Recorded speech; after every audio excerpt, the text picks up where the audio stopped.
Muy buenas noches a todas y todos quienes nos acompañan esta noche en este auditorio Silvia Rivera Cusicanqui de la carrera de Sociología de la UNSA, y a quienes nos siguen a través de la transmisión de este evento por Facebook. Un saludo especial a quienes participan en esta actividad como expositores: a Pamela Fernández, jefe de oficina de la OIM en Bolivia; a Gloria Plata, asesora legal del Servicio Jesuita al Migrante; a nuestro querido Alfonso Hinojosa, investigador del IDIS y autor del libro que estamos presentando esta noche; y a nuestro director Raúl España, que gentilmente aceptó moderar este evento.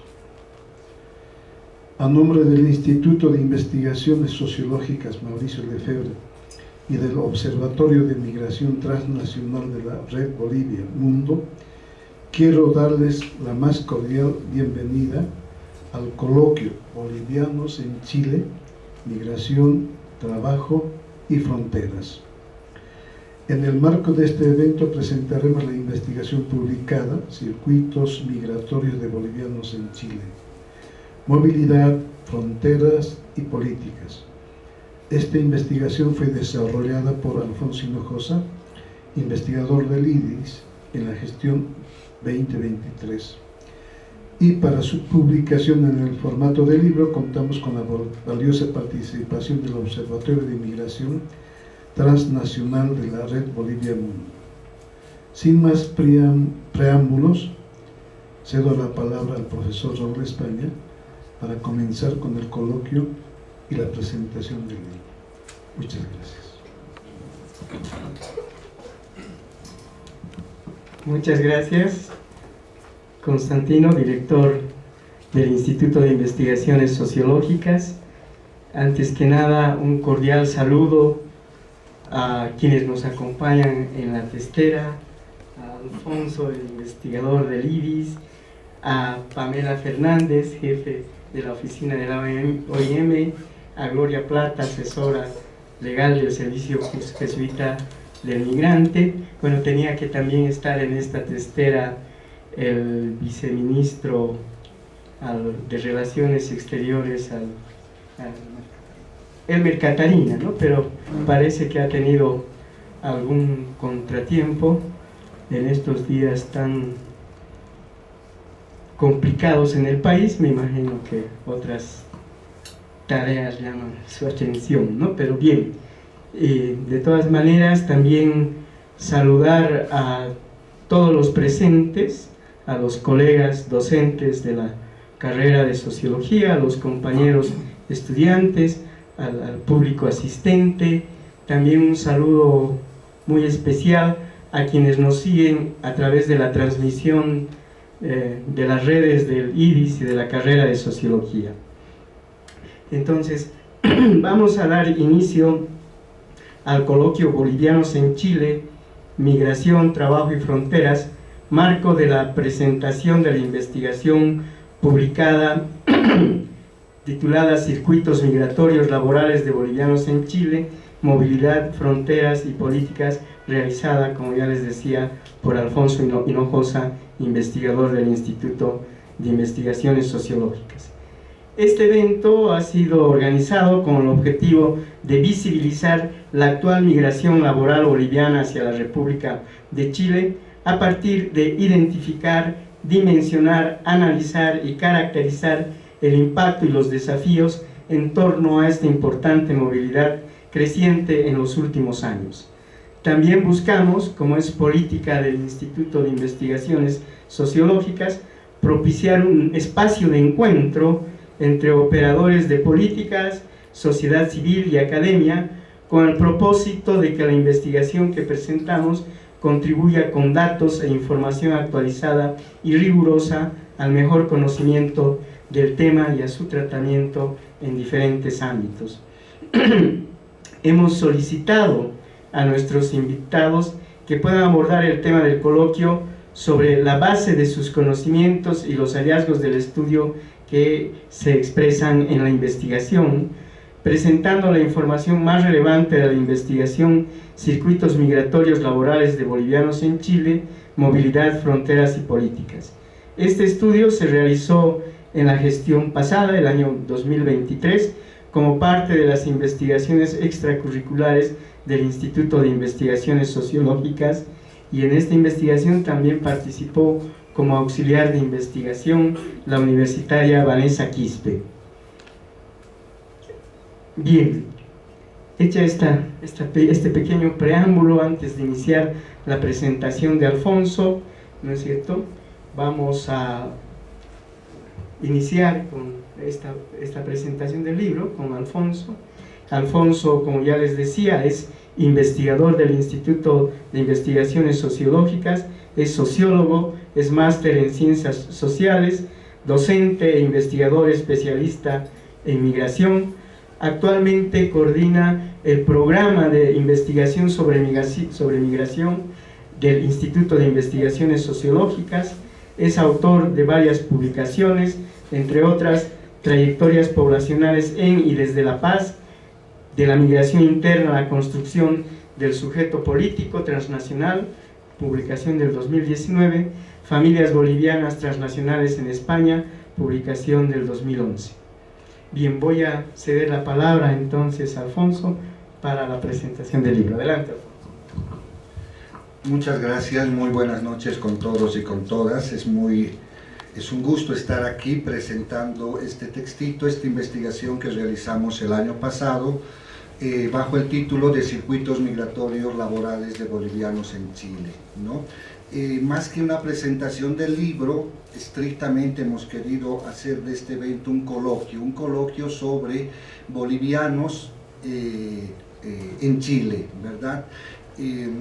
Lo mencionaba ya Raúl, uno de los objetivos no solo del coloquio, sino de la investigación que hemos desarrollado y de otras que seguimos desarrollando en esta misma línea en la presente gestión, tienen como objetivo general precisamente el visibilizar estas dinámicas de movilidad hacia la República de Chile.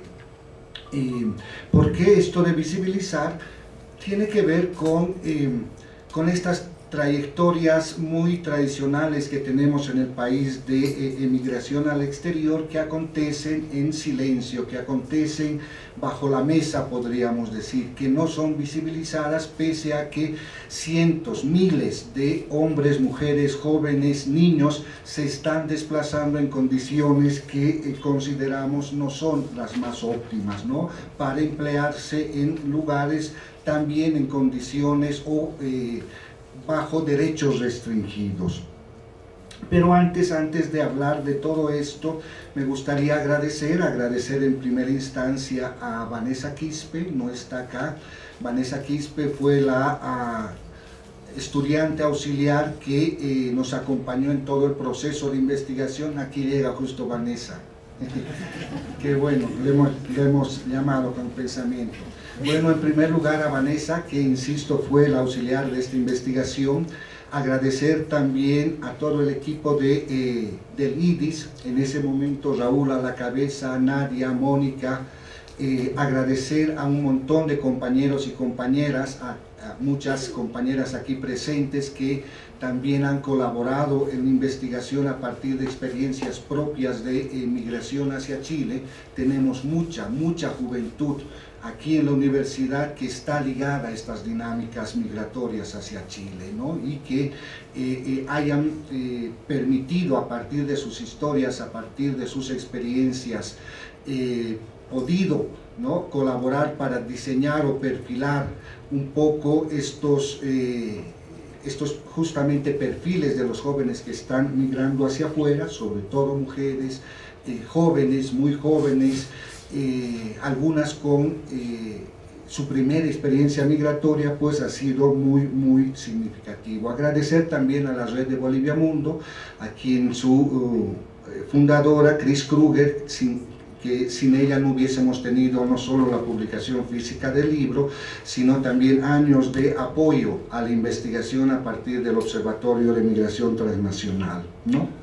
Bien, dicho esto, nos toca hablar sobre migrantes bolivianos en Chile, ¿no? Hoy, en la actualidad, porque sin duda también podríamos desde una dimensión histórica ver estas dinámicas de movilidad, pero que no están presentes en el libro y que las hay y que en algún momento habría que tocarlas, ¿no? No es el primer momento donde tenemos dinámicas poblacionales hacia Chile. A fines del 19, principios del 20 eran también muy masivas estas movilidades, sobre todo hacia las minas, etc., ¿no? Pero nos ceñimos a lo que hoy está aconteciendo, ¿no? En la actualidad. Y hablar de la migración boliviana a Chile no podría ser posible, no podría ser entendible en realidad si no lo vemos en una dimensión regional, ¿no? Y en esta dimensión regional hay un elemento que es fundamental para comprender estas dinámicas migratorias que se están desarrollando, ¿no? Y esta noción tiene que ver con el tránsito, ¿no?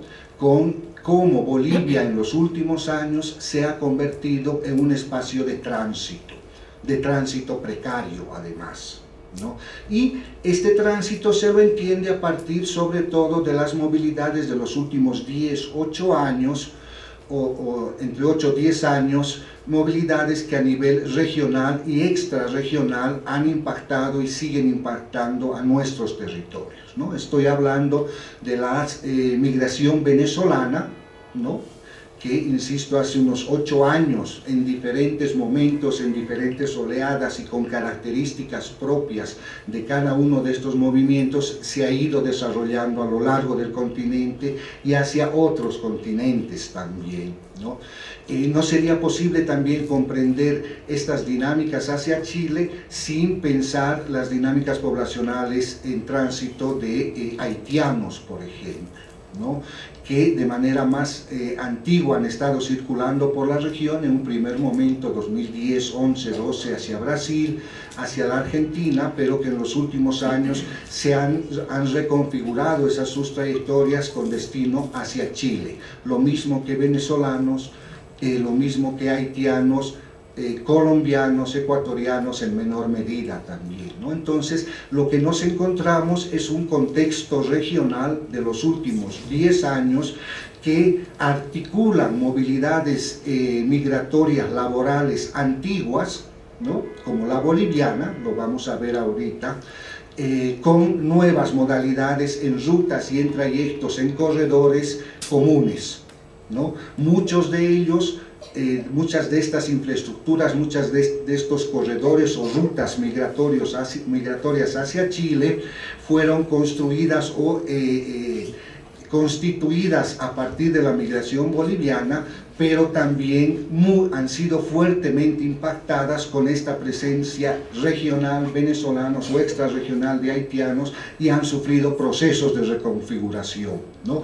Esto se lo puede observar muy claramente en los ámbitos de frontera, por ejemplo, ¿no? Que cristalizan mucho de las políticas, por ejemplo. Al último vamos a hablar de esto de las políticas y vamos a ver cómo más que estudiar normativas o resoluciones que hayan salido, nos interesa ver cómo políticas dichas y no dichas, ¿no? Hechas o del silencio, se cristalizan en espacios fronterizos, ¿no? Y estos espacios fronterizos hoy en día ya no se limitan solo a los espacios geográficos de la frontera entre un país y otro, sino muchos de estos mecanismos de control, de vigilancia, de seguimiento hacia el no nacional están hoy en día más allá de las fronteras, están en las terminales, están en las rutas, están en los controles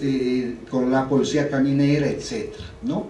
Vamos a hablar también de esto. Entonces, lo primero es mencionar que no se puede comprender la actual migración laboral boliviana a Chile si es que no la situamos en este contexto mucho más amplio y regional, donde por nuestro territorio están confluyendo y se están uniendo también en estos destinos y en estas rutas otro tipo de migrantes, ¿no? Bolivia tiene una tradición muy profunda, muy antigua de migración fronteriza, pero la que estamos viviendo con Chile presenta características muy particulares, ¿no?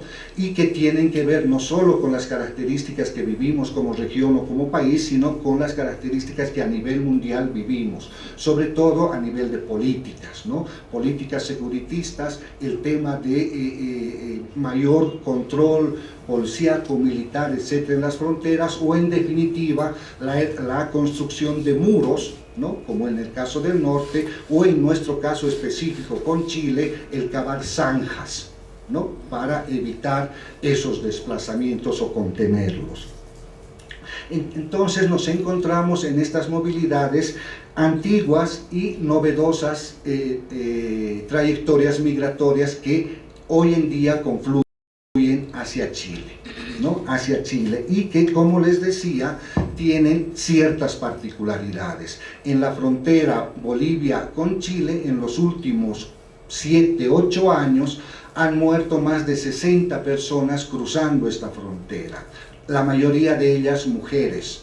No tenemos ni siquiera los registros de todos los nombres de estas personas, de estas mujeres, sobre todo mujeres que han fallecido, la mayoría de ellas migrantes regionales, pero también bolivianas, niños bolivianos han fallecido intentando cruzar esta frontera, ¿no?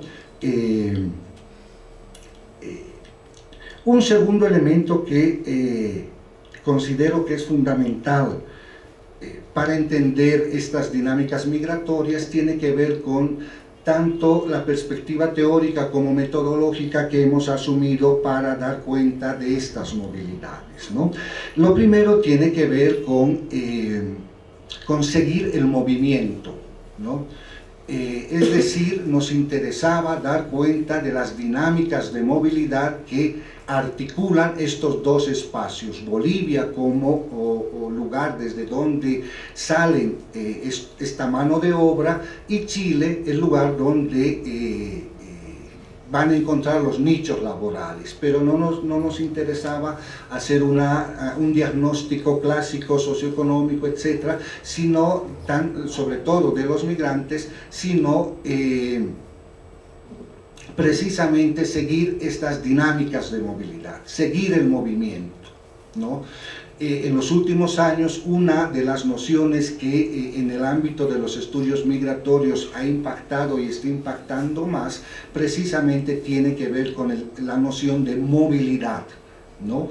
La noción de movilidad que involucra una dimensión mayor de la migración estrictamente hablando, ¿no? ¿Por qué surge esto? Precisamente por las características, no solo en la región, sino a nivel mundial, que en lo que va del siglo han transformado y están transformando profundamente estas dinámicas. Hace 10 años era imposible pensar las dinámicas que hemos vivido y que estamos viviendo en la región, ¿no? Cuando hace el 2013 proyectamos la ley migratoria, ¿no? Sociedad civil, Estado, academia, estuvimos metidos en eso, no consideramos o no estaba presente, por ejemplo, esta noción de tránsito, ¿no? Que hoy en día se hace tan fuerte y tan patente, ¿no? Entonces, lo que vemos son que el hecho migratorio en sus diversas y multifacéticas formas es altamente innovador, ¿no? Es altamente innovador. Aquello que veíamos en regiones como Centroamérica, ligado por ejemplo a las caravanas migratorias que desde Centroamérica se dirigían a básicamente Estados Unidos, no tratando de evitar las fronteras como antes se lo hacía, ¿no? A través de la contratación del pollero o del ¿cómo se llama? Del coyote, sino más bien ir de manera masiva, no individual, no familiar, sino de manera masiva, en caravanas, y entregarse a las autoridades, esperando o apelando al asilo, al refugio, etc. Ese tipo de figuras que, insisto, las veíamos para Centroamérica, ahora también están presentes en nuestra región, ¿no? La familiarización de la migración y por tanto también una mayor vulnerabilidad de determinados miembros en los procesos de movilidad. Para esto nos ayudó muchísimo, insisto, esta noción de movilidad, ver a partir del movimiento las articulaciones que se dan desde los lugares de origen, en las rutas, en las terminales, en las fronteras. Esto nos ha permitido constatar cómo las fronteras hoy en día, en función también a las políticas restrictivas que a nivel regional se han implementado, se constituyen en espacios negros, en espacios carentes de vigencia de derechos, podríamos decir, ¿no? Donde funcionarios de uno y otro estado tienen un control muy fuerte, ¿no? Y esto se va a topar también con características que tienen que ver con las poblaciones locales. Creo que me falta muy poco, ¿no? En términos metodológicos, sin duda, las etnografías multisituadas han sido muy importantes para esto, ¿no? Seguir el movimiento demandaba también cierto tipo de metodología que nos permita ver, no sacar fotos, sino seguir las dinámicas, seguir, mapear esos movimientos, ¿no? Y una metodología que ha surgido, no la teníamos al inicio, pero que ha surgido y ha sido fundamental para nosotros, ¿no? Que lo hemos desarrollado con Vanessa, las habilidades de la juventud aquí han estado muy presentes de Vanessa, ha sido las plataformas digitales, como hoy en día en las movilidades, no solo laborales, sino también de otras características, es decir, huyendo de la violencia, etc., pero en las movilidades el celular es un elemento fundamental. El celular está totalmente corporeizado en el migrante, hombre o mujer, ¿no? Es un elemento indispensable, ¿no? Inimaginable migrar sin un celular. Y ahí hay cierto tipo de plataformas específicamente que juegan un papel muy, muy importante, ¿no? Lo que hemos podido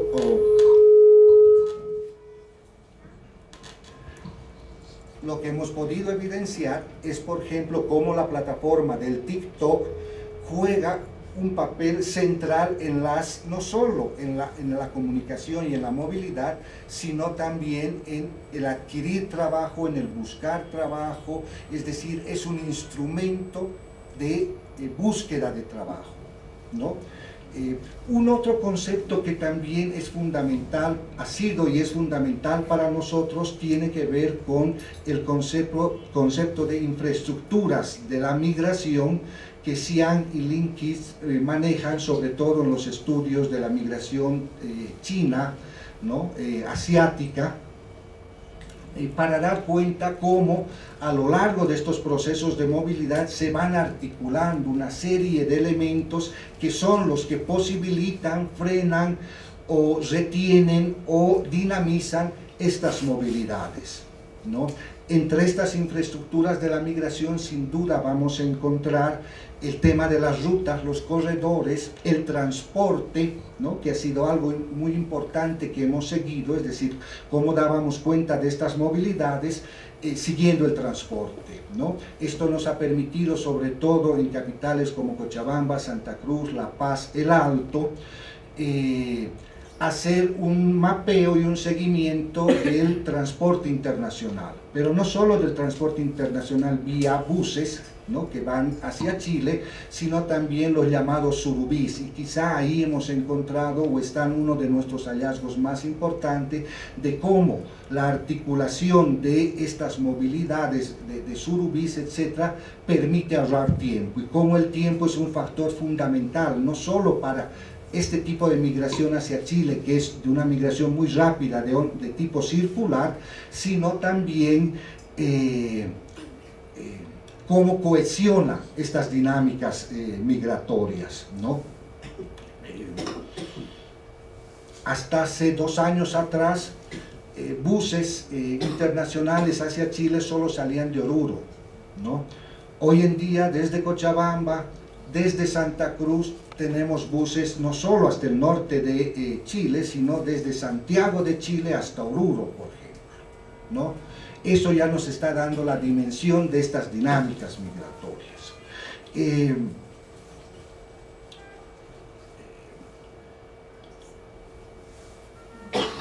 Otro de los elementos que nos interesaba también desarrollar son la construcción de determinados espacios en medio de estas infraestructuras migratorias. Y ahí las terminales de buses o las terminales interprovinciales juegan un papel fundamental, ¿no? Juegan un papel fundamental. Por ejemplo, la terminal interprovincial de Oruro, desde donde salen minibuses que van desde Oruro solo hasta la frontera de Pisiga, nos permitía también dimensionar esto, ¿no? Minibuses, todos modelo 17, 18, casi todos del mismo, de la misma marca, se nota que importados de manera conjunta, ¿no? En una cantidad de 70 o 100 minibuses hace 2 años unían Oruro con Pisiga, ¿no? Solo hasta la frontera, ¿no? La mayoría de esa población que iba, imagínense, 14 personas, 13 personas por minibús, 100 de estos al día, y así como iban llenos, también volvían llenos de la frontera. ¿No? Eso nos da un poco también la dimensión de este volumen que está saliendo de personas ahí. No tenemos datos, esperamos que el censo nos arroje algunas luces sobre esto, pero sí podemos inferir a partir de otros elementos. El año pasado, según el Banco Central de Bolivia, Chile ha sido el segundo remesador para Bolivia, es decir, las remesas que provenían de Chile le han ganado a las remesas que provienen de Estados Unidos. Y hay que tomar en cuenta que la migración boliviana a Chile es de 2-3 meses, la mayoría, no todos, ¿no? Y muchos de ellos no envían el dinero por el sistema bancario, lo traen en persona, ¿no? Entonces eso nos está diciendo que este caudal de remesas es muchísimo más alto, ¿no? Entre dos de los hallazgos fundamentales, uno tiene que ver con unos circuitos que hemos logrado determinar de la presencia boliviana en Chile, ¿no? Un primer circuito que denominamos ancestral, que básicamente articula a las comunidades y a las poblaciones fronterizas entre Bolivia y Chile. El mayor ejemplo, digamos, de estos circuitos de movilidad que nosotros le hemos llamado ancestral serían los chipayas. No exclusivamente, pero sería un ejemplo, ¿no? Habitantes de la frontera del lado boliviano que tienen en determinados tiempos una presencia laboral también en la frontera del lado chileno, ¿no? Este es un primer circuito. Un segundo circuito abarca todo el norte grande de Chile. Todo el norte grande de Chile, y ahí la presencia boliviana en el norte grande de Chile ya no se limita solo a una dimensión étnica, sino también hay una presencia de pobladores de La Paz, de Oruro, pero también de Santa Cruz, que desde hace más de 10 años han tenido y han consolidado una presencia laboral, comercial en Chile, en el norte de Chile, donde Iquique es un punto central, Arica otro, pero sobre todo Iquique, y ahí el trabajo es diverso, ¿no? Mayormente trabajos urbanos, servicios, etcétera, pero también hay una dimensión de trabajo rural. Y el tercer circuito que consideramos es nuestro gran hallazgo, más que hallazgo, digamos, el visibilizarlo y el dar cuenta, es la ampliación de la presencia boliviana hacia el centro y el sur de Chile, que lo asumimos mucho más reciente, 10 años, y que hoy en día está, digamos, en la cresta de la ola, ¿no? Ahí hay una presencia de todo, Pando no hemos encontrado, La Paz, Cochabamba, mucho Santa Cruz, mucho Trinidad, Sucre, Tarija, jóvenes en cosecha de cosechadores temporeros en el centro y el sur de Chile, ¿no? Ligados a una gran industria que está en un momento muy fuerte y muy creciente, ¿no? En los 2 últimos años, 22, 23, incluso antes, uno de los sectores que más ha crecido en Chile económicamente, más que la minería, imagínense, es la agroindustria frutícola de exportación. Y ahí está la presencia de la mano de obra boliviana. Es decir, esto va a continuar y va a crecer, ¿no? Finalmente, el último punto del libro aborda la temática de las políticas, las fronteras, pero como les decía, no desde estrictamente las leyes, las normativas, etcétera, sino desde un trabajo de campo, sobre todo en Pisiga, que consideramos que analizando lo que pasa en esta frontera, que la hemos denominado caliente nosotros, no solo porque hay estas muertes, esta noción de necrofrontera está presente ahí.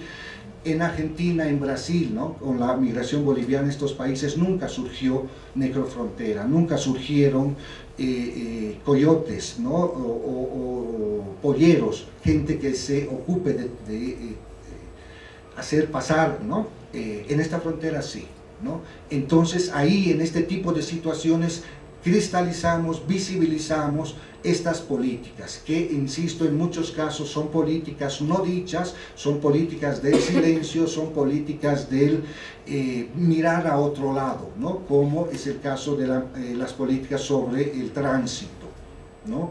Se controla mucho en la frontera de desaguadero por donde están entrando, y cuando digo control no es un control tradicional, sino un control que lidia con la extorsión, con el delito, ¿no? Por parte de autoridades. Hemos sido testigos de esto, pero no se mira hacia la frontera con Chile, digamos, ¿no?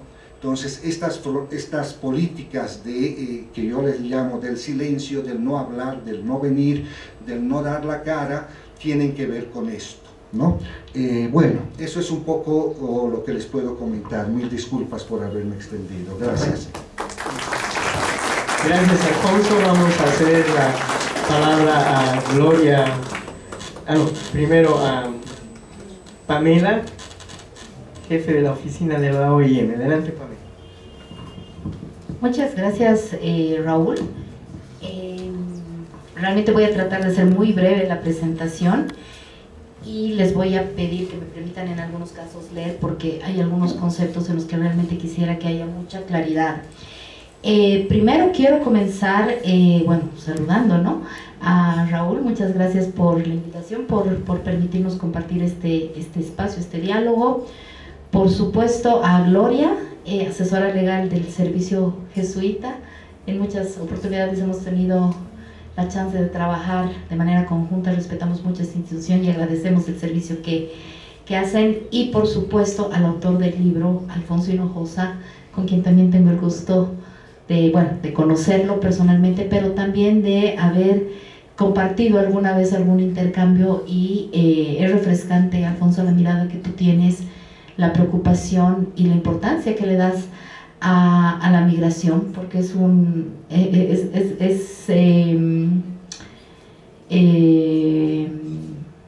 fenómeno global que cada vez está más presente no solamente en nuestra región, sino en todo el mundo, y hay muy poca información al respecto.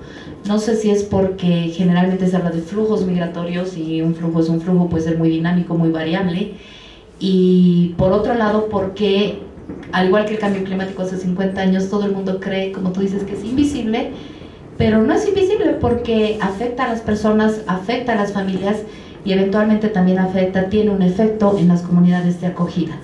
Desde OIM consideramos que ese efecto siempre va a ser positivo, y que la migración es un derecho humano.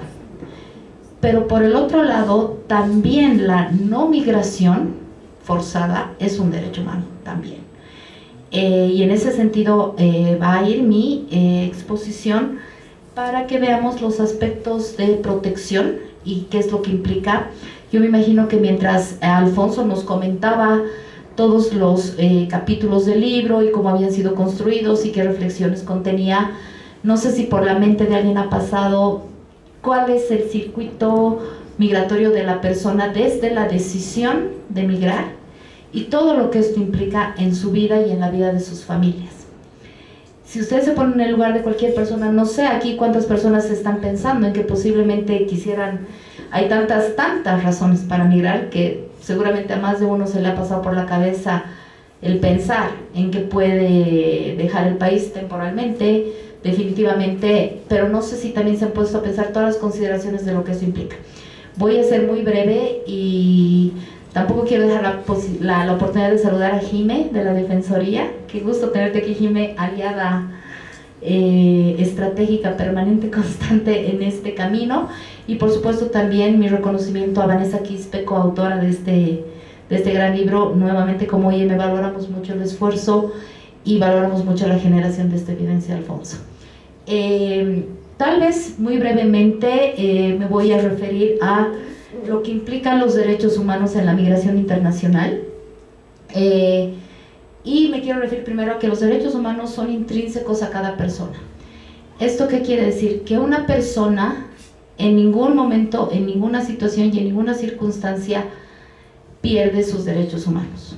Todos somos sujetos de derecho humano, más allá de la situación, en este caso, por ejemplo, de movilidad humana en la que nos encontremos, o en la situación de regularidad o irregularidad en algún país, por ejemplo, si no tenemos los papeles de residencia o no tenemos los permisos adecuados, o inclusive si no hemos ingresado por los puestos de control autorizados, eso no determina que tengamos o no tengamos derechos humanos. Todos somos sujetos de derecho humano. Lo que les decía hace un momento, que para la migración existen múltiples razones, y nuevamente esas razones tampoco generan ningún tipo de criterio para que seamos sujetos o no de derechos humanos. Más allá de las razones que nosotros hayamos tenido para decidir migrar, no tienen efecto en que seamos o no, o que podamos ejercer o no nuestros derechos. Y en ese sentido, todas las personas, incluidas las personas que están en situación de movilidad humana, tienen derecho a la protección y al respeto de todos los derechos humanos y los derechos fundamentales que gozamos. Y en ese sentido, los gobiernos tienen una responsabilidad. Todos los estados deben proteger a las personas migrantes y garantizar el ejercicio de sus derechos. No me voy a extender en esta parte, pero existe todo un marco legal, existen acuerdos, existen protocolos, existen hojas de ruta binacionales con los países que aseguran y que garantizan que existan estos derechos y bajo qué normativa legal nos manejamos. Y nuevamente, voy a ser muy reiterativa en algunos casos, todos los migrantes, cualquiera que sea su condición, son titulares de los mismos derechos humanos que cualquier otra persona. Eso quiere decir que un boliviano tiene derechos humanos o puede ejercer sus derechos humanos acá en Bolivia o en cualquier país en el que esté. Cuando Alfonso hacía referencia a la invisibilidad, suele suceder que una persona que no está en una situación 100% regular en algún país quiere ser invisible, porque no quiere que la encuentren, porque no quiere que la vean, porque no quiere que la perciban y porque cree que no goza de los derechos. Y esto es erróneo. Todos tenemos derechos. Siguiente, por favor. Y estos derechos tienen unos principios bajo los cuales se rigen, que son la igualdad y la no discriminación. Nuevamente, esto aplica para todos, indistinta la raza, la religión, el origen, la tendencia política, el nivel de educación. Nada genera una desigualdad en términos de ejercicio de derechos humanos. También hay el principio de participación e integración y la rendición de cuentas y Estado de Derecho. Y nuevamente todo esto se aplica para las personas en general, incluyendo las personas que se encuentran en movilidad humana. Siguiente, por favor. Siguiente, por favor, no me voy a extender en los conceptos. Aquí sí. Como OIM, trabajamos bajo un enfoque de protección. Y este enfoque está muy relacionado con la vulnerabilidad o con la situación de vulnerabilidad que enfrenta la población migrante. Y se basa en la creencia, acá sí voy a leer y les pido, y se basa en la creencia de que los derechos humanos de todas las personas, incluidos los migrantes, deben ser apoyadas y promovidas, y que los migrantes son vulnerables independientemente de su categoría o estatus y deben recibir la protección y asistencia que requieren. El modelo de vulnerabilidad de migrantes de la OIM fue desarrollado específicamente para identificar, proteger y ayudar a los migrantes que han experimentado o son vulnerables a la violencia, explotación y abuso antes, durante o después de la migración, y guiar el desarrollo y la implementación de intervenciones programáticas y estructurales apropiadas para reducir tales vulnerabilidades. Este tema realmente puede ser muy amplio y nos tomaría varias horas de abordar, porque aquí puede entrar, por ejemplo, la violencia basada en género, la trata de personas, el tráfico ilícito de migrantes, y como trata de personas puede entrar muchos tipos de violencia como la explotación laboral. Me hubiera encantado llegar a ese detalle, probablemente un segundo libro, Alfonso, bueno, segundo, quinto, sexto, pero bueno, adelante por favor. Y bueno, una persona podrá decir en qué momento soy vulnerable, o estoy mejor dicho, estoy en situación de vulnerabilidad. Para la población migrante, la OIM ha encontrado 4 dimensiones. Sin embargo, permítanme también leer este pequeño concepto. Y el concepto de vulnerabilidad puede entenderse en el sentido de que algunas personas son más susceptibles al daño en comparación con otras. El tipo de daño al que son más susceptibles puede variar. Puede ser psicológico, físico, económico, social, ambiental, etc. Y los factores de riesgo dependen del tipo de daño que se examina y puede superponerse o no. Los migrantes en situación de vulnerabilidad son aquellos que no pueden disfrutar efectivamente de sus derechos humanos, corren un mayor riesgo de sufrir vulneraciones, violaciones y abusos. Siguiente, por favor. Estos son los factores que se deben analizar al momento de establecer el nivel de vulnerabilidad. Y acá quiero hacer un pequeño paréntesis haciendo referencia a muchos de los aspectos que Alfonso mencionaba. Y es que si se dan cuenta, estos factores nos afectan antes de decidir el viaje de la migración, durante el viaje y posterior al viaje. Alfonso nos ha mostrado un circuito y cómo el proceso migratorio en Bolivia ha ido cambiando como país receptor, porque evidentemente hace 8 años en Bolivia no existía la posibilidad de recibir población migrante, sino más bien éramos un país expulsor. Y de hecho en la región esto también ha tenido una variación, porque antes la región sí tenía un índice alto de expulsión de personas hacia países más desarrollados, pero ahora la migración intrarregional ha crecido mucho más rápido que la migración hacia otros países de otros continentes como Europa o inclusive dentro de América hacia el norte. Adicionalmente, hay una diversificación de las personas que están migrando, tanto por el origen, por los destinos y también por los perfiles socioeconómicos. Antes era marcado, ¿no? Personas en búsqueda de mejores oportunidades, pero ahora se dan otro tipo de causas y otro tipo de factores también. Otro aspecto que es importante mencionar es que el mayor porcentaje de personas que migran son mujeres, y en muchos de estos casos ellas se dedican a labores, a servicio doméstico y también a servicio de cuidado, y esta tendencia va a ir creciendo porque cada vez hay más personas que necesitan de mayor cuidado. Por ejemplo, en Brasil se estima que va a haber una demanda por personas que se dediquen al cuidado. Entonces esta es una labor mayormente asignada a mujeres y que cada vez está creciendo mucho más. Y finalmente hemos sido una región que ha sido sujeto de un éxodo por parte de Venezuela, más allá de las causas, y hemos tenido la capacidad de recibir a estas personas en un sentido de que han existido muchas contribuciones, muchos aportes para que podamos hacerlo. Sin embargo, una pregunta y una reflexión que quedaría pendiente o tarea para la casa es si realmente estas personas están recibiendo la protección que deberían tener, la protección digna, ¿no? Si están viviendo en condiciones dignas, no solamente acá en Bolivia, sino en Chile, en Perú, en Brasil, qué sé yo, porque definitivamente hay algunos informes que tenderían a decir que no, que estos derechos no se están ejerciendo, y nuevamente es porque, bueno, vamos a ir avanzando y ahí nos vamos a dar cuenta tal vez por qué. Entre estos factores, perdón si podemos volver, solo los voy a enumerar y los voy a ir uno por uno. Son factores individuales, factores de familia, de comunidad y factores estructurales. Los factores individuales están muy relacionados al perfil de la persona antes de la migración, durante la migración y posterior a la migración.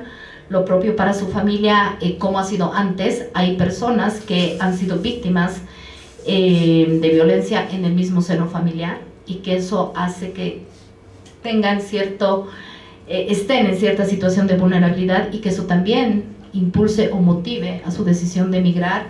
En términos de comunidad, normalmente posterior a la migración, cuán difícil es integrarse o reintegrarse dentro de una comunidad, y cuál es el rol que la comunidad juega en toda esta decisión y en todo este circuito o en este viaje migratorio, y finalmente factores estructurales que tienen que ver realmente con las acciones de los gobiernos y las políticas públicas. Siguiente, por favor.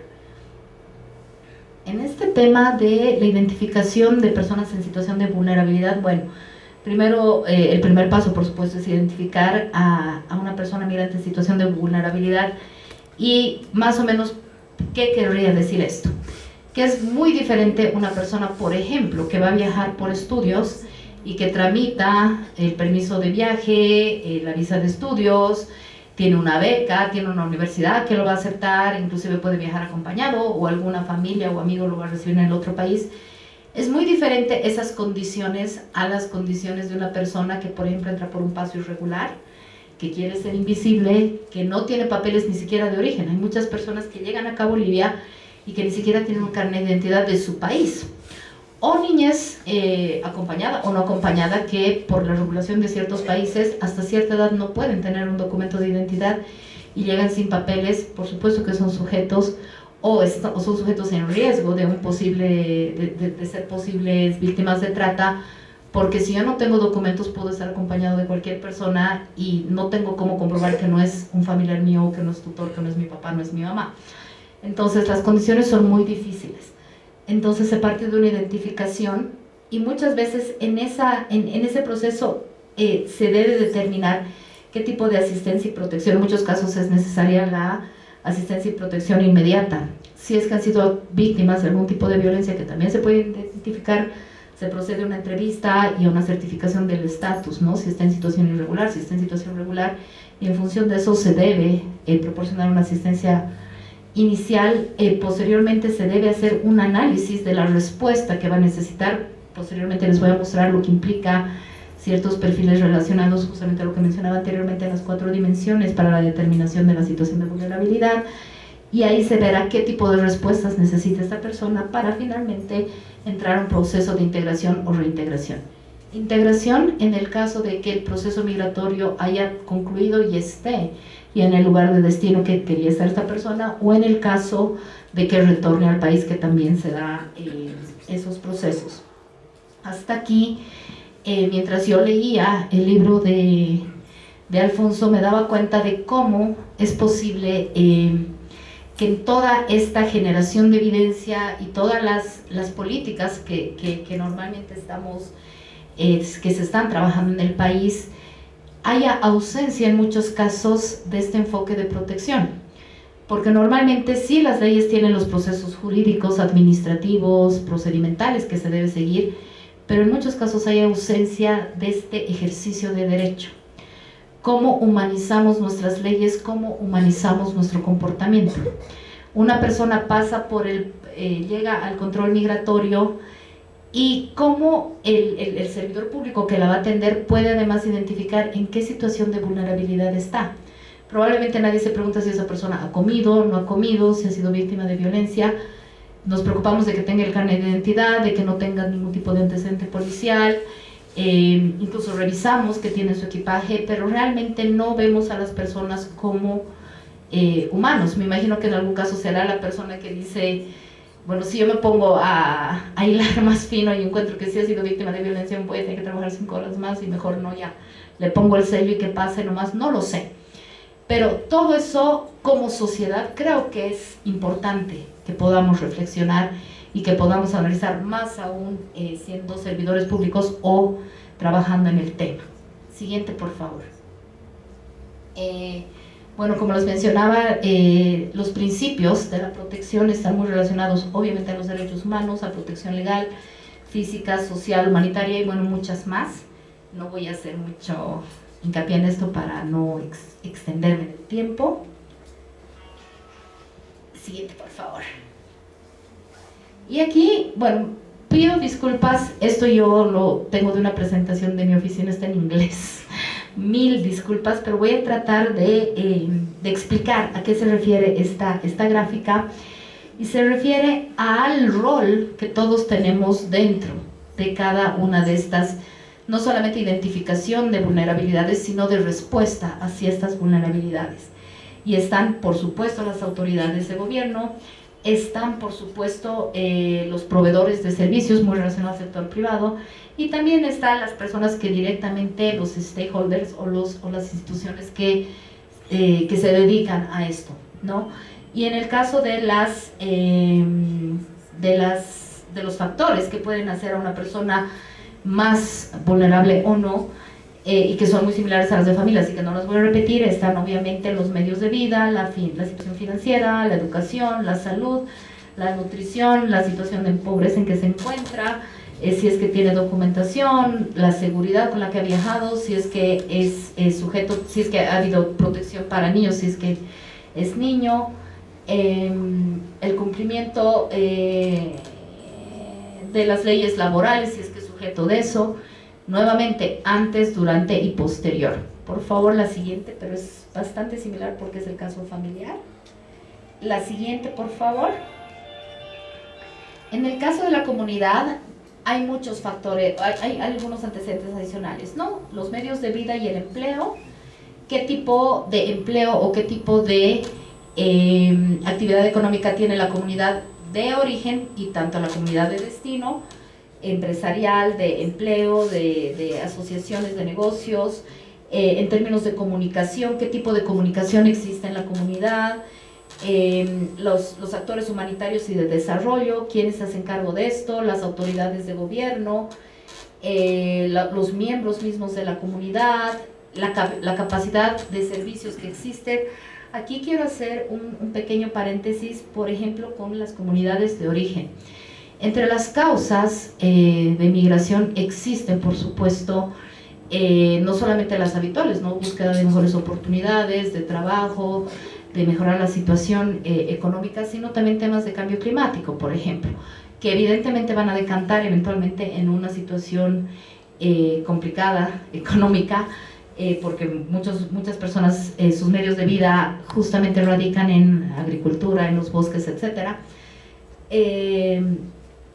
Pero es muy importante que podamos unir esto, porque cuando cuando hace las encuestas, las personas dicen, ¿por qué? Porque si no tengo, mis ingresos han disminuido. ¿Pero por qué han disminuido? Porque yo me dedicaba a la actividad agrícola y ya no produzco como antes. ¿Y por qué no produces como antes? Por sequía o por inundaciones o por lo que recientemente nos está flagelando, los incendios. Entonces, la causa origen realmente es un tema de cambio climático, contaminación de ríos, gestión ambiental ineficiente. Entonces son muchos factores que como comunidad de origen y como comunidad de destino eventualmente van a determinar también factores de vulnerabilidad. Siguiente, por favor, ya se acabó. Bueno, en el caso estructural ya tiene que ver un poco más con la estructura misma, y aquí definitivamente el rol prioritario lo tiene el Estado, con políticas, con leyes y asegurando que el ejercicio de derechos realmente esté garantizado. Siguiente, por favor. Quiero concluir. Me da pena que Elmer no haya podido estar acá, porque seguramente nos hubiera compartido, porque hasta aquí un poco se define y se identifica cuáles son los factores y en qué el alcance de la protección de los derechos se debería aplicar para todas las personas. Sin embargo, el país está haciendo su esfuerzo también, y también hay algunas políticas. Por ejemplo, Bolivia es parte de la Conferencia Suramericana sobre las Migraciones, y esto permite tener acuerdos bilaterales y algunas hojas de ruta con los países, sobre todo con los países que compartimos frontera, porque definitivamente hay situaciones como las que decía Alfonso, no sé si han estado, por ejemplo, por Pisiga. Esas zanjas son como una película de terror, perdón que trivialice esa situación, pero realmente uno no puede imaginarse estar en medio de la noche, porque definitivamente la población migrante, tanto de Chile hacia Bolivia como de Bolivia hacia Chile, no todos se mueven durante un horario de oficina, muchos probablemente sí, pero muchos no. Entonces imagínense el altiplano con la oscuridad característica del altiplano y que haya una zanja.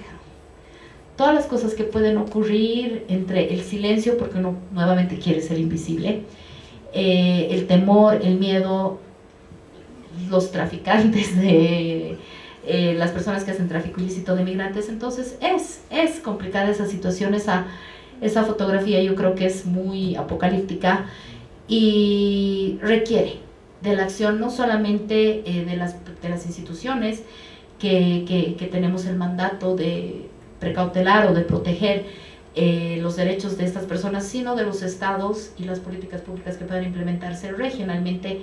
Y en ese sentido este es un espacio, por ejemplo, en el que sí se está trabajando. También en el Mercosur se ha generado una guía, por ejemplo, para la lucha contra la trata de personas, y bueno, muchas iniciativas más que probablemente en otra oportunidad podamos compartir. Y bueno, muchas gracias nuevamente, Alfonso. No me extiendo mucho más y gracias a todos por su atención. Ha sido un gusto realmente estar acá. Muchas gracias, Pamela. Vamos a ceder la palabra ahora a Gloria Plata, asesora legal del Servicio Jesuita Migrante, que se va a referir al tema de migración, fronteras y vulnerabilidad. Bueno, muchísimas gracias y muy buenas noches tengan cada uno de ustedes y reciban un saludo fraternal de la Fundación Servicio Jesuita Migrantes y de su director Jorge Villalpando, quien nos acompaña en este salón. Gracias por la invitación y honrados de poder participar en este importante acto donde confluye lo académico y el trabajo cotidiano en torno al fenómeno migratorio. Para iniciar, por favor, si pudiéramos presentar un pequeño video con unas imágenes del trabajo cotidiano que nosotros realizamos en el marco de la migración y de la interculturalidad.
Bueno, muchísimas gracias. Hemos querido iniciar esta pequeña presentación con este video y asimismo también hacer llegar nuestro saludo fraternal a la personero de la OIM, a Alfonso Hinojosa, al señor Raúl España y al señor Constantino Tancara también. Muchísimas gracias. Y bueno, pues nos sentimos honrados de estar presentes acá. Y bueno, a partir del trabajo que nosotros realizamos cotidianamente de acompañamiento social, legal y humanitario a la migración forzada y al acompañamiento a jóvenes migrantes internos, nos ha dado la oportunidad de conocer la migración en su dimensión más vulnerable. Nuestras historias es una historia de migración. Yo soy migrante, probablemente ustedes lo sean, o lo fueron sus padres o sus abuelos, y de una o de otra forma todos somos migrantes, algunos cruzan fronteras.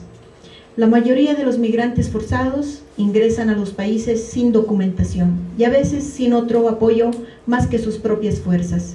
El cruce de la frontera implica para los migrantes la esperanza de días mejores, porque en medio de tantas dificultades, obstáculos, sacrificios y sufrimientos, solo la esperanza de poder alcanzar un futuro mejor para sus familias y de ellos mismos les da la fuerza para seguir adelante sin perder la fe en la vida y en Dios.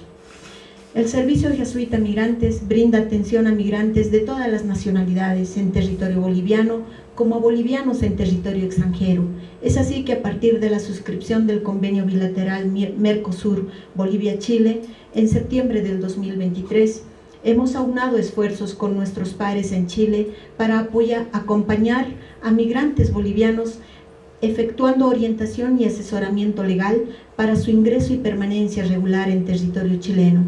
En este contexto, el Servicio Jesuita Migrantes, al ser una obra social de la Compañía de Jesús en Bolivia, nos ha permitido participar del encuentro de obispos de la trifrontera Bolivia, Chile y Perú, llevada a cabo en la localidad de Tacna en el mes de junio pasado, donde las obras sociales de las diócesis de Calama y Antofagasta manifestaron que brindan apoyo sociolegal a migrantes forzados y que de 10 migrantes atendidos, 8 son bolivianos. En nuestro acompañamiento a migrantes bolivianos en los puestos fronterizos de control migratorio, hemos sido testigos del miedo y de la incertidumbre que inunda a momento de pasar por el control migratorio chileno, toda vez que no es nada seguro que puedan recibir el sello de ingreso a Chile e ingresar de forma regular.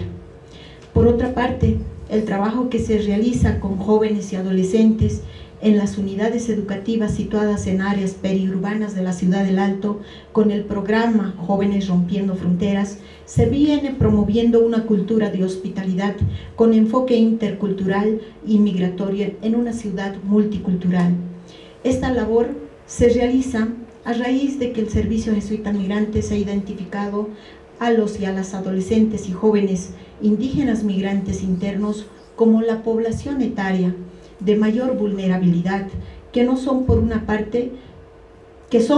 parte víctimas de las conductas excluyentes, discriminadoras y xenófobas por su condición de migrantes y pertenencia cultural, conducentes a ser reproducidas por ellos mismos como autodefensa, y por otra parte potencialmente son promotores de experiencias fraternas en contextos migratorios desde su propia experiencia, resiliente, asumida y de una cultura de acogida y hospitalidad desde el reconocimiento del otro diferente. A momento de concluir, felicitamos sinceramente a Alfonso Hinojosa y al equipo de investigadores que hicieron posible este aporte académico denominado Circuitos Migratorios Laborales de Bolivianos en Chile, Movilidad, Fronteras y Políticas, toda vez que describe con precisión la realidad migratoria de bolivianos y bolivianas desde el lugar de origen, en frontera y como en territorio chileno, que sin duda será un texto de importante referencia para Bolivia y América Latina.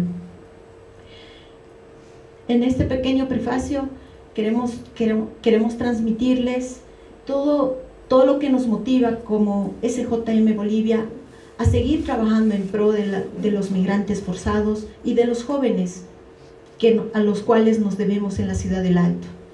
En estos 14 años de vida hemos venido acompañando y hemos sido testigos de estas esperanzas en los cuales los migrantes depositan en tierras ajenas que puedan tener mejores días a sus vidas. Hemos sido testigos de niños que han nacido en territorio boliviano, de padres extranjeros, de padres venezolanos, pero que muchas veces no han tenido el acceso de poder tener un certificado de nacimiento porque no cuentan con la documentación pertinente. Se hacen los acompañamientos sociales y en estos acompañamientos sociales podemos advertir la alta desnutrición que hombres, mujeres y niños tienen.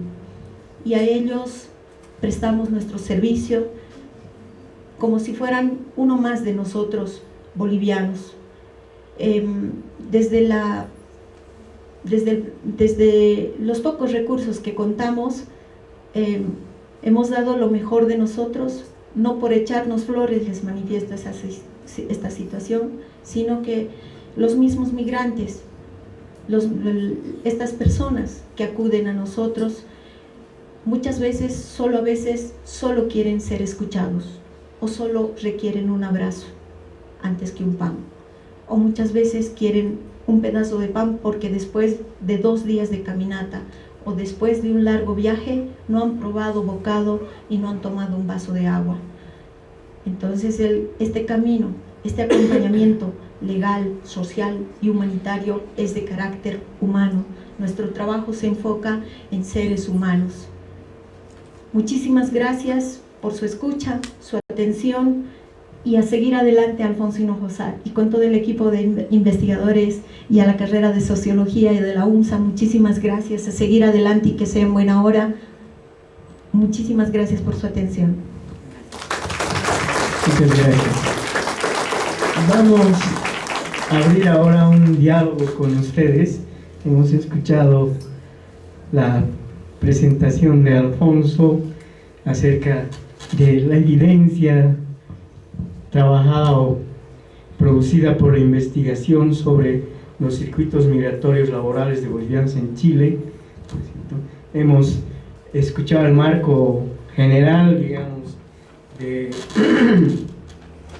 protección y gestión de la migración en la región, ¿no es cierto?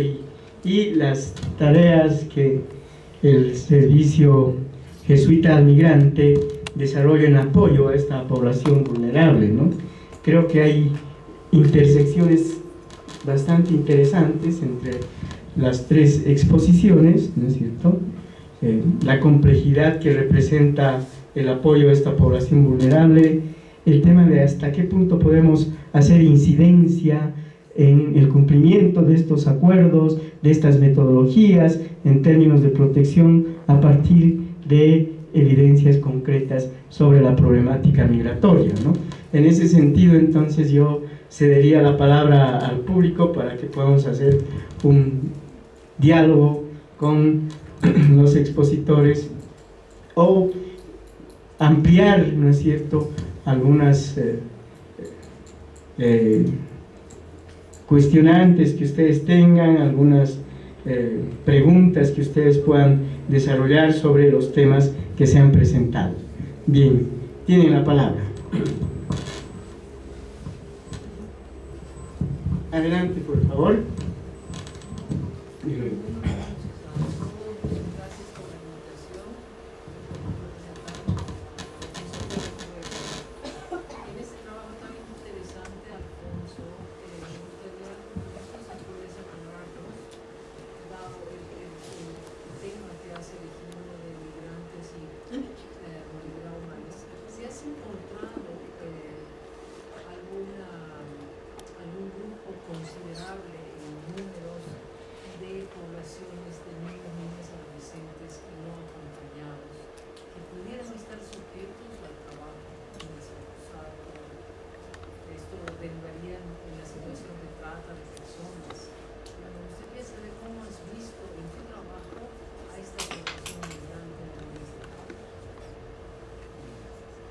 Adelante, por favor.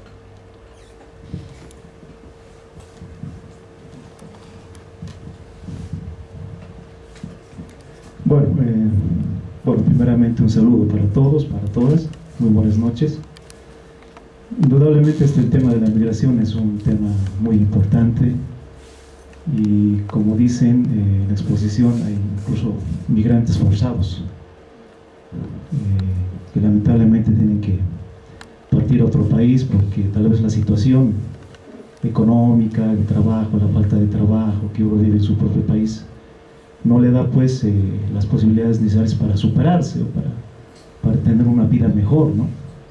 En ese sentido, yo quisiera preguntarles a los panelistas, hagamos de cuenta que en el caso de un varón, por ejemplo, que quiere emigrar a Chile, pues no solamente a Chile, digamos, podríamos decir a Perú, a Ecuador, qué sé yo, ¿qué posibilidades tiene de que pueda realizarse en algún trabajo digno?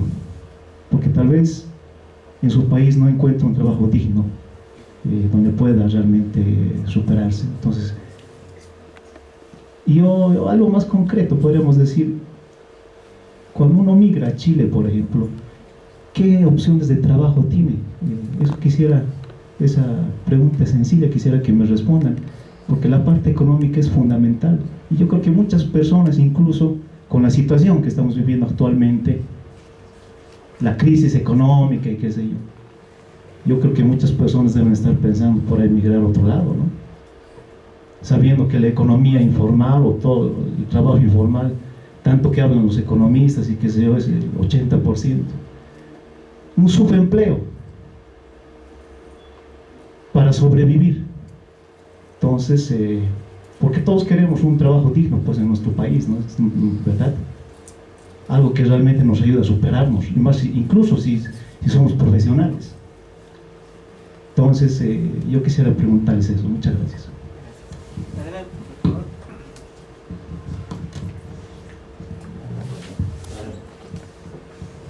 ¿Qué tal? Muy buenas noches a todos y a todas. Muy interesante la exposición y la aclaración sobre las propuestas del libro. Quería hacer una pregunta al licenciado para sacar una diferencia que he estado haciendo recorrido de varias cosas, ¿no? Sobre Chile, y eso es una deducción. Corrígame si estoy mal. En mis viajes y trayectorias del norte grande hasta el sur, he notado que nuestra gente, a diferencia de lo que fue Argentina en su apogeo, si bien está un tiempo, se queda,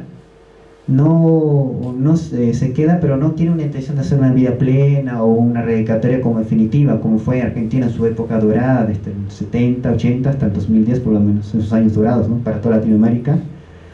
En el caso de Chile he notado que hasta en el sur me encontré con unos compatriotas, muy de paso, pero la mayoría están solo un rato y se iban a ir, no tienen intención de hacer vida en Chile, ni siquiera estar vinculados con la sociedad chilena, ¿no? En ese tiempo que pude ver. Y algo muy curioso, en el norte grande de Chile, si bien hay bolivianos, bueno, hay origen popular, más de la clase más pudiente, también he visto un poco de clase media tradicional y clase, bueno, como más educativa. Más esto lo vi en Santiago un poco, como un universo mixto de etnias, clases sociales bolivianas que conviven en Chile, una ambigüedad.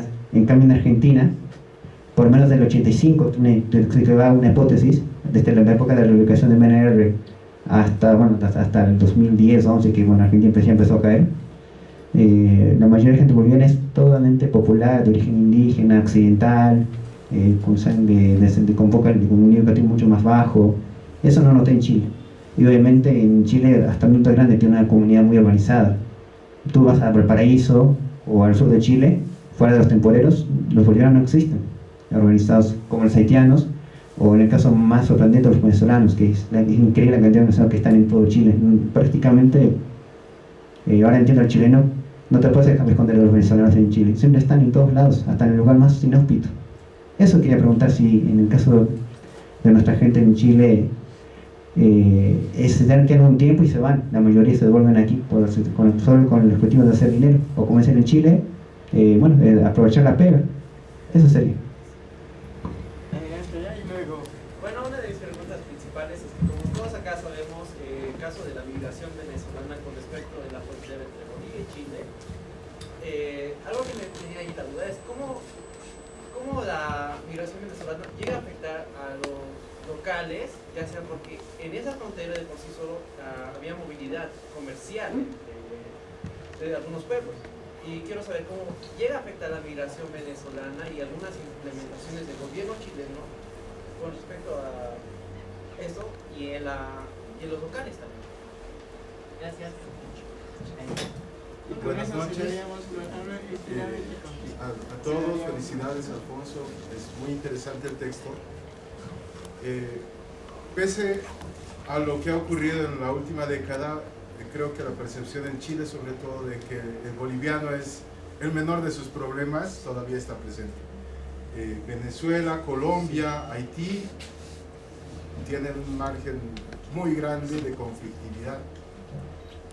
Yo quería preguntarte si es que has identificado si ha habido una transformación en el ámbito de lo ilegal, de el sujeto boliviano migrante a Chile, de cómo era antes, que como dijeron los compañeros eran circunstanciales, siguen siendo circunstanciales, y había una lógica como que de que no me rastreen mucho, no quiero estar muy visible antes. Y ahora con estas nuevas dinámicas de población de otros países también, si es que ha cambiado, si es que hay mayor conflicto por las mismas medidas que Chile ha implementado, lo de las zanjas. No es tanto para los bolivianos, es más para estos otros grupos haitianos, venezolanos, que usan nuestro país como un paso. No somos todavía un país receptor, ¿no? Como es el caso de Chile. Gracias. La palabra luego allá y con Raquel cerramos, por favor. Esta primera ronda. Podríamos acercarnos para usar el micrófono. Tenía la consulta, perdón, no sé si en el proceso de investigación han podido encontrarse con algún tipo de institución que pueda brindar apoyo para personas inmigrantes.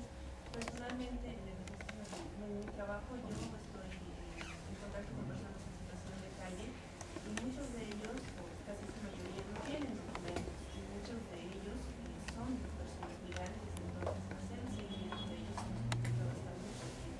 no tenemos nada que ofrecerles porque no tenemos cómo hacer descargos de los mismos tipos de ellos de personas de salud. Entonces, cuando encontramos una persona con esas características, la mayoría yo trabajo con niños y adolescentes, no podemos hacer seguimiento, los DNAs no nos ayudan, los registros tampoco, no podemos ir a la PCC, no podemos denunciar ni siquiera casos de violencia. Entonces, estamos tal vez, yo personalmente, en la búsqueda de una organización que pudiera ayudarnos a estas personas personalmente en el trabajo.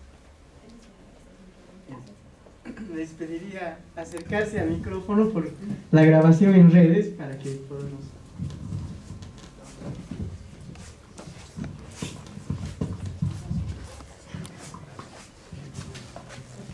Gracias, buenas noches y felicitaciones por la investigación. Creo que nos va a dar muchas luces para todos los que estamos trabajando en esta área. Bolivia ha recibido migración en el siglo pasado, después de la Segunda Guerra Mundial, gente de Europa, de Palestina, de Siria, etcétera, etcétera. Después la migración japonesa, fuerte, la migración de los menonitas, pero ciertamente han sido migraciones más o menos regulares, ¿no es verdad?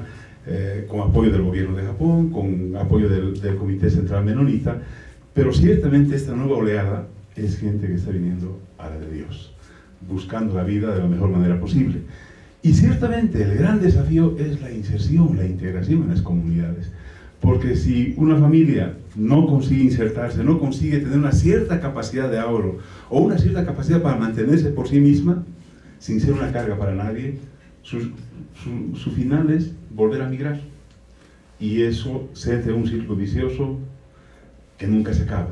Los migrantes que estamos atendiendo en el Servicio Jesuita Migrantes muchas veces han estado 4 o 5 años en Colombia, otro tanto en Ecuador, otro tanto en Perú, recalan aquí con la esperanza de Chile. Algunos dicen, no, y aquí parece que va a haber condiciones y nos quedamos en Bolivia.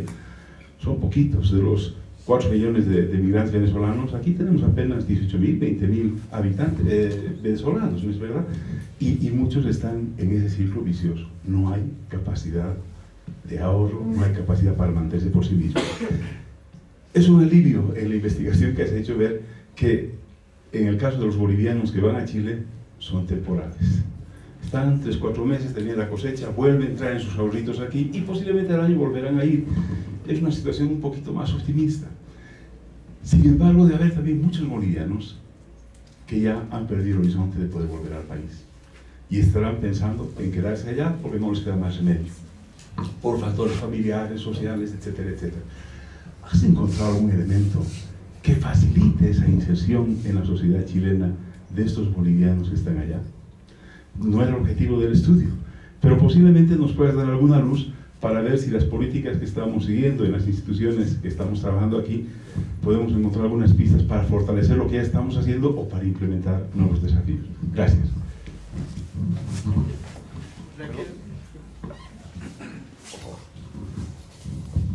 Gracias. Gracias, Alfonso.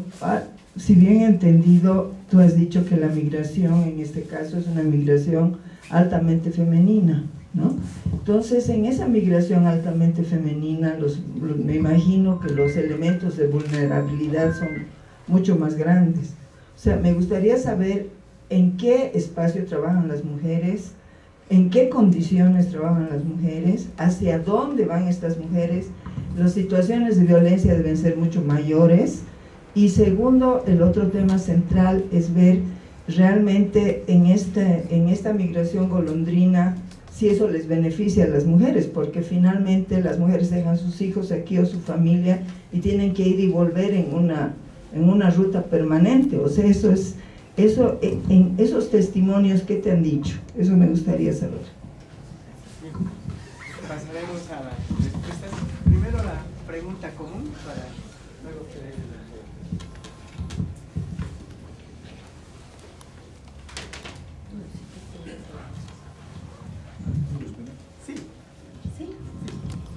Muy bien.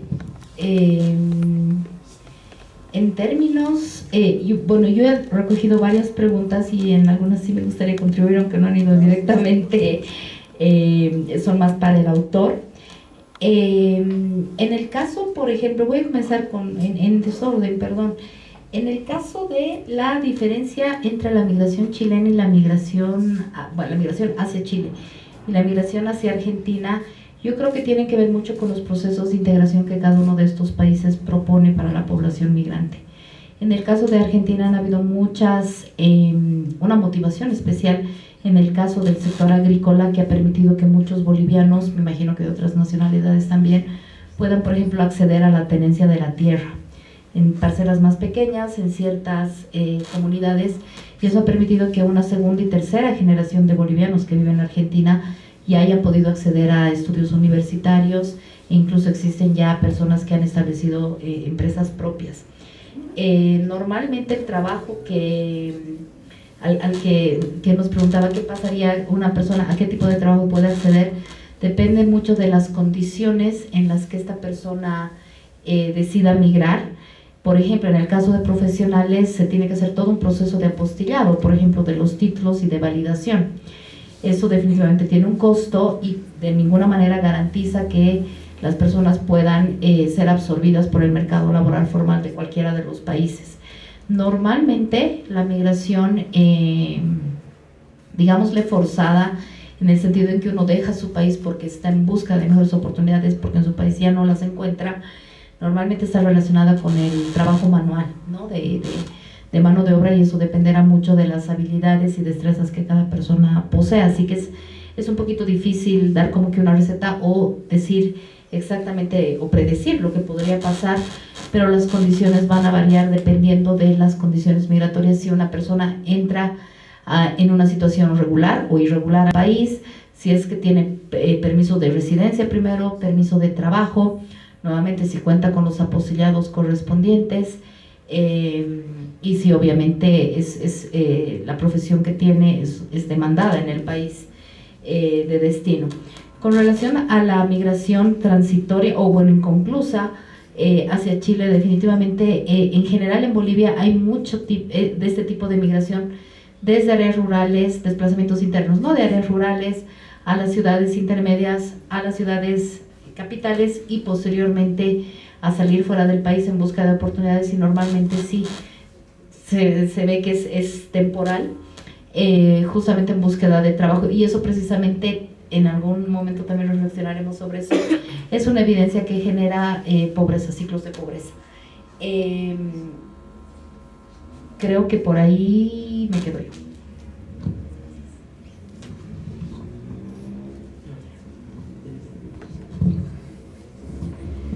Bueno, sí, la mayoría de las preguntas han sido para el autor, pero también contribuir, ¿no? desde este acompañamiento que nosotros realizamos a la migración forzada, en especial a la boliviana.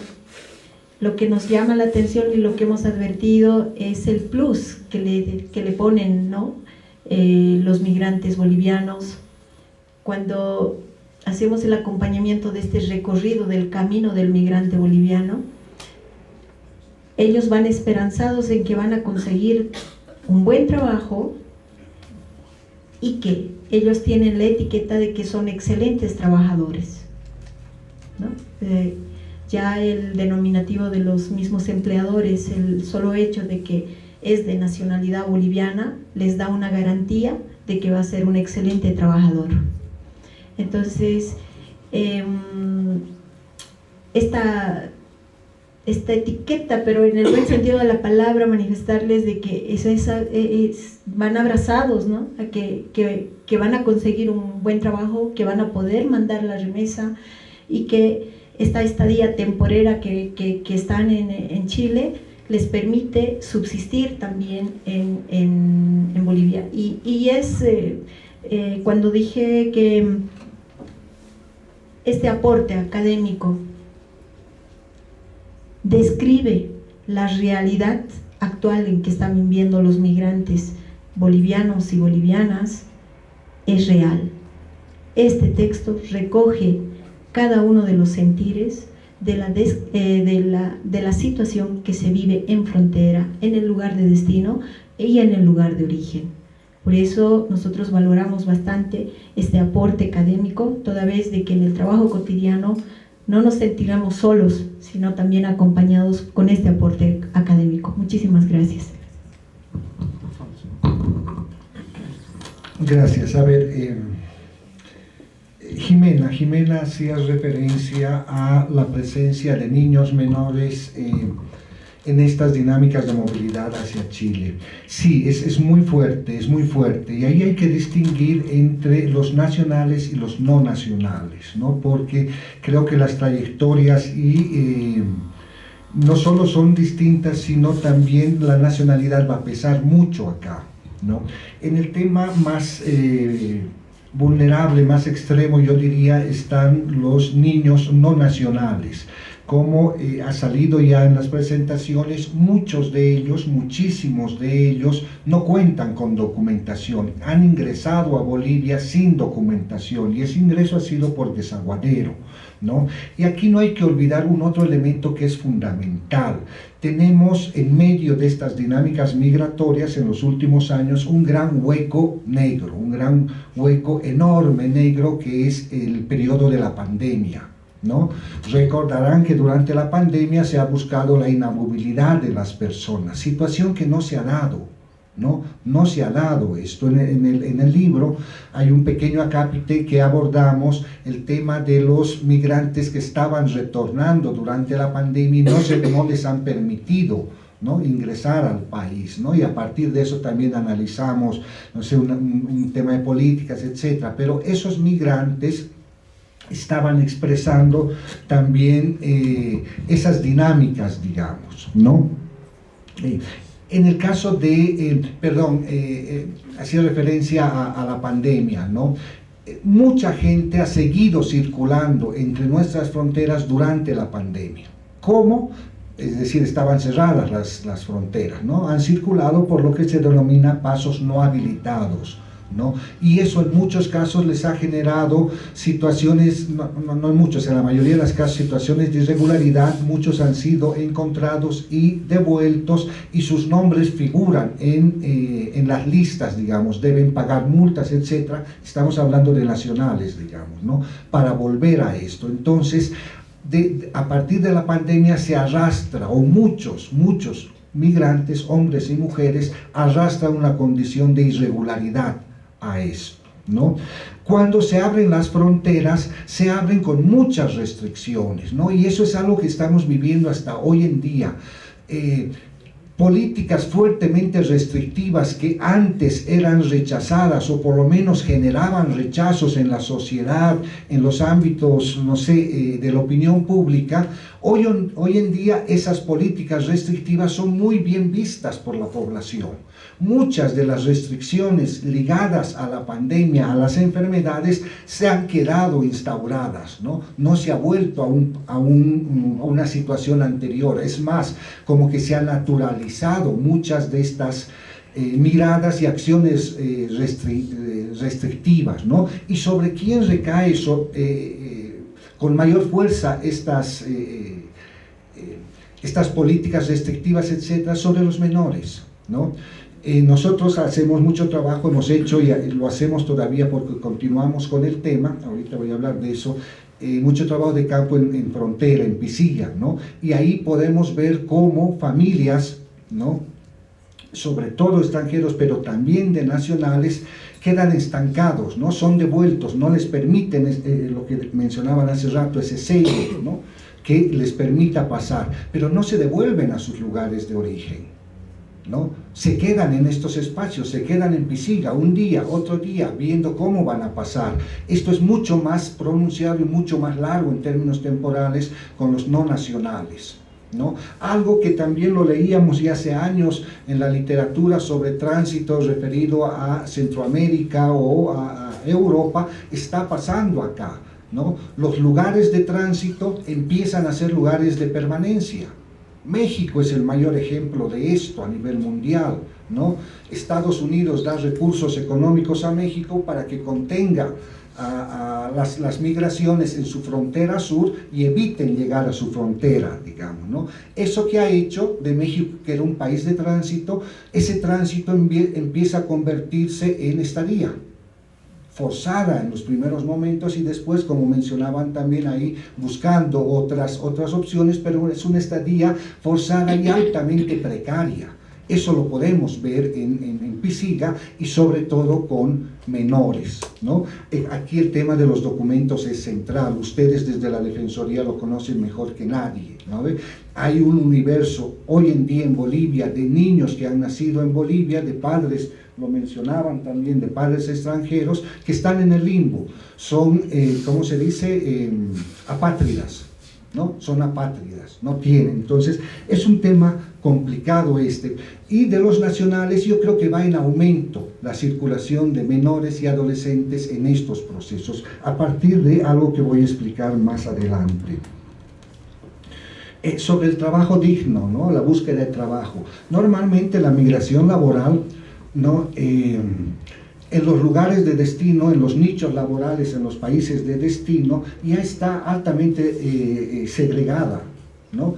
Pese a que tengas título universitario o tengas una experiencia, no sé, muy buena en tu campo, si migras, las posibilidades de trabajo están claramente definidas. No vas a poder migrar como sociólogo, como economista, no, vas a poder migrar como recolector de fruta, como trabajador en la mina, estoy hablando de Chile, digamos, ¿no? O ligado a servicios, ¿no? Es decir, las demandas laborales en los países que requieren mano de obra están claramente segmentadas, ¿no? Es muy difícilmente que te puedas insertar en otro ámbito laboral, ¿no? Y como bien decías, mucha de la gente que migra por un trabajo digno tiene un trabajo ya acá, ¿no? Y cuando se va en este caso a Chile, el trabajo que va a encontrar responde a estas características, ¿no? Y además está en función de, como bien decía Pamela, tu estatus migratorio. ¿Estás como regular, irregular, tienes contrato de trabajo? No, la mayoría no. Y hay también una serie de mecanismos a nivel de políticas macro que relacionan lo laboral con estos controles fronterizos. Mientras más mano de obra en negro, irregular, esté en estos nichos laborales, ¿quién se beneficia? En el caso que yo analizo, sobre todo del tercer circuito migratorio de bolivianos en el centro y sur que están ligados a la cosecha de fruta, los grandes beneficiados con una mano de obra en negro son estos grandes agroexportadores chilenos, ¿no? Que están mandando sus manzanas, sus uvas, sus arándanos a Japón, a Canadá, etcétera, donde el precio que va a adquirir ahí va a ser muy grande, ¿no? Y los beneficios no van a volver hacia el trabajador directo, al cosechador, se van a quedar y van a beneficiar a esta agroindustria, digamos, ¿no? Entonces hay una relación entre políticas laborales y políticas migratorias fronterizas, por ejemplo, ¿no? Y hay varios estudios que afirman esto, ¿no? Que sostienen. Fabricio, lo de la comparación Chile-Argentina es muy interesante, sí, porque en este mismo caso que hago referencia de los que están como temporeros, así también se empezó en Argentina, pero también, como mencionaban, hay diferencias, y uno de los temas fundamentales es la propiedad de la tierra, ¿no? En la Argentina, cuando en los 80 esta mano de obra boliviana se da con fuerza, y tenías propiedades pequeñas, medianas, y si había algún empresariado o alguna burguesía era decadente, digamos, ¿no? Cosa contraria con Chile, ¿no?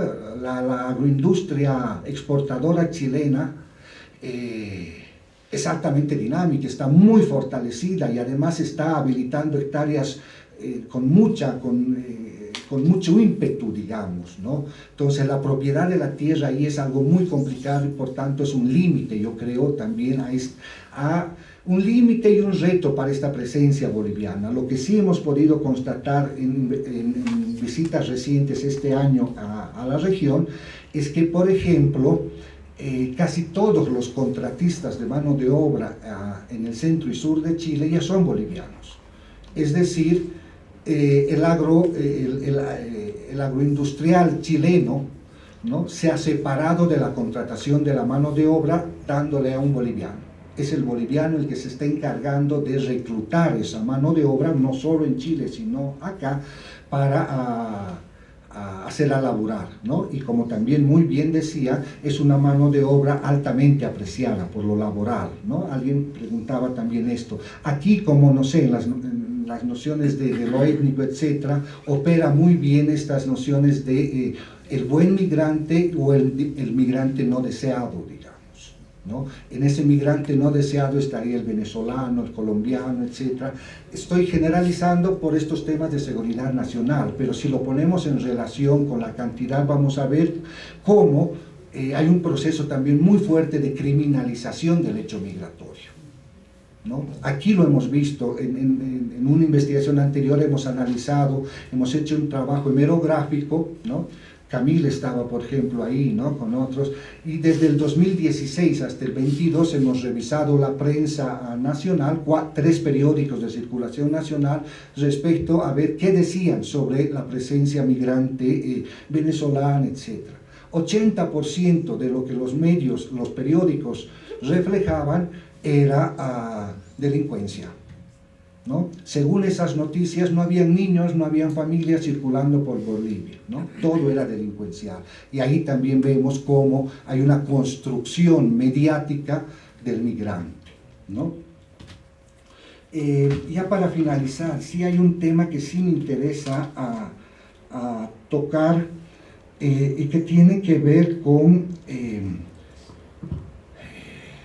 esta condición de circularidad del migrante. Es cierto, el grueso de estos migrantes, me estoy refiriendo a esta migración más reciente que está presente en el centro y sur de Chile, insisto, la del norte, algunos tienen características rurales, pero otros no, ¿no? No es homogénea la migración boliviana en Chile, no solo por el origen de dónde salen, sino por las características de inserción.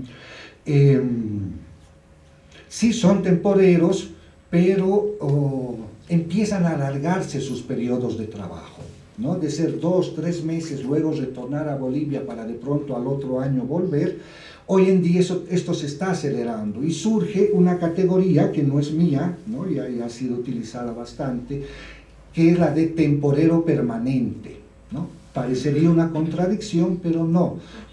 Son trabajadores temporeros, pero que alargan su estadía en el lugar de destino en otros emplazamientos. Es decir, terminan de cosechar naranja aquí, o dependiendo si es cosechas de verano o cosechas de invierno, ¿no? En las de invierno, luego de cosechar naranja en un determinado lugar, se van más allá a cosechar limón o a cosechar arándanos o también palta que está saliendo en la época, etc. Entonces ahí alargan su estadía en el lugar de destino, pero el trabajo sigue siendo temporal, ¿no? Siguen siendo temporeros. Son estas personas, ¿no? Normalmente quien hace esto ya ha tenido una o dos experiencias anteriores de migración a ese lugar, ya tiene contactos, ya ha desarrollado redes, etc., ¿no? Lo cual le va a permitir ampliar su tiempo allá y por tanto también las ganancias. Pero es aquí donde encontramos en los nacionales que están migrando con menores, con niños, ¿no? Y ahí en temas de frontera, en temas de las rutas, en los destinos, vamos a encontrar situaciones muy complicadas, ¿no? Sí se está dando una feminización de estos procesos, sí, con fuerza. Está ligado a la violencia sin duda, no solo porque en muchos casos la violencia viene desde el origen, violencia intrafamiliar que expulsa a muchas mujeres, jóvenes sobre todo, a migrar, pero también esa violencia en los lugares de destino. Ahí, en la zona que hoy en día estamos trabajando, Melipilla, cerca de Santiago, donde hay una concentración muy grande de bolivianos, ¿no? Que dominan alrededor de unos 200 kilómetros alrededor, ¿no? Que son emplazamientos agroindustriales. Hay feminicidios, hay muchísima violencia intrafamiliar, ¿no? No hay que pensar que estas violencias que están instaladas en nuestras sociedades, en nuestras comunidades, al momento de emigrar se quedan. No, acompañan y es más, se activan mucho más, yo diría, ¿no? Entonces es algo altamente preocupante. Eso, muchísimas gracias. Muchas gracias a todos y todas por su presencia. Estamos seguros que esta investigación va a contribuir tanto al trabajo de las organizaciones estatales, también va a aportar al trabajo que realizan las organizaciones internacionales y sobre todo apoyar el trabajo de apoyo, valga la redundancia, de organizaciones de la sociedad civil boliviana. Muchas gracias a todos.